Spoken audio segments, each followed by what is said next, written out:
It was almost a year ago when thousands of big catfish began dying in the Red River. The fish kill traveled nearly 100 miles before stopping at the headwaters of Lake Texoma.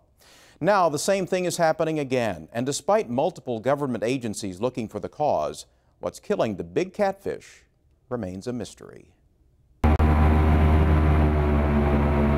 This is the Red River in Jefferson County, Oklahoma, when things are normal.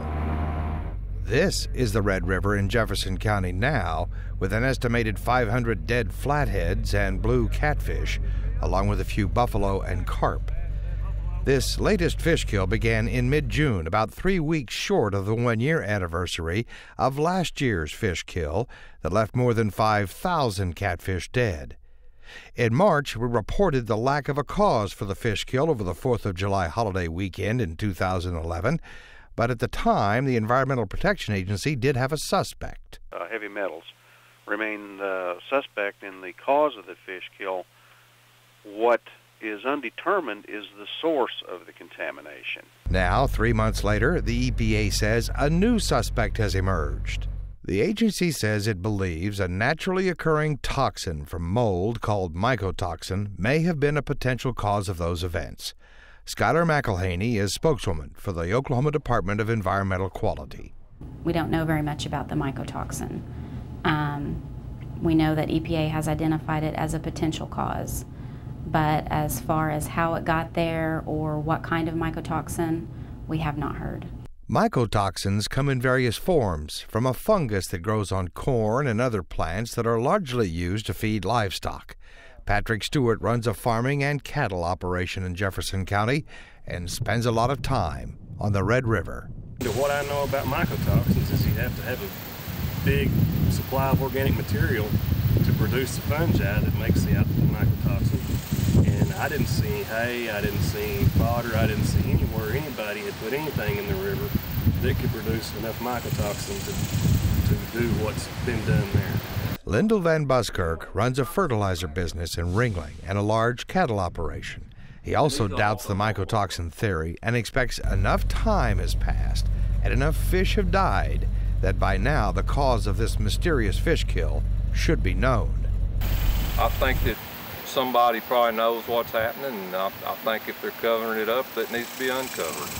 DEQ's Skylar McElhaney says this time samples from the river were acquired sooner when fish began dying, and over the winter, DEQ took water samples from the Red River to create a baseline to work with. Initially, that was collected so we could compare it to data that was collected from last summer's fish kill. Now we will also compare that data to the most current fish kill to see what it tells us. The new fish kill began in the same area as last year's, bounded roughly by an area known as Ketchum's Bluff, where the remnant of the Nakona suspension bridge is now a buzzard perch, to upstream just past what is known as the Oscar oil field, an oil field that dates back to the 1920s, a place where cable rigs still pump oil from wells that are now approaching 100 years old. But now the Oscar oil field has several saltwater disposal wells and at least one injection well. The river is littered with the refuse of decades of oil exploration in the area, from rusting old tank batteries to what's left of a cable tool rig, and other reminders of old oil operations, now rusting in the Red River surrounded by brush and debris. Pipes stick out along the bank, obviously to discharge something into the river, but what came out of those pipes and how long ago, no one seems to know. The Oklahoma Corporation Commission is in charge of regulating drilling operations. Tim Baker is manager of pollution abatement for the Oil and Gas Conservation Division. After the first fish kill, his staff went to the Red River to look for evidence that oil and gas operations might have had something to do with the fish kill. We were looking for wells that may be contributing in some way to some environmental problem, leaking, wells that did not have mechanical integrity, pits, and also we were looking for any evidence of any illegal dumping.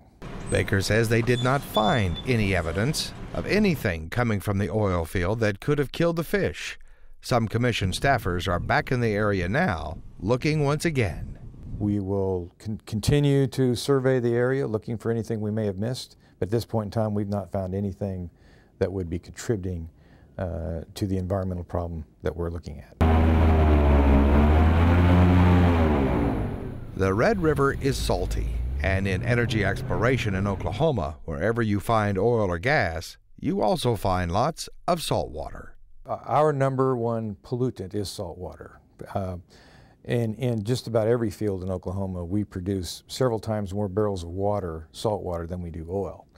And you have to have an economical means of getting rid of it. But with the only industry in the area where the fish kills began apparently cleared of any involvement, the mystery just gets deeper. This fish kill and last summer's fish kill are unlike any other that we've ever worked.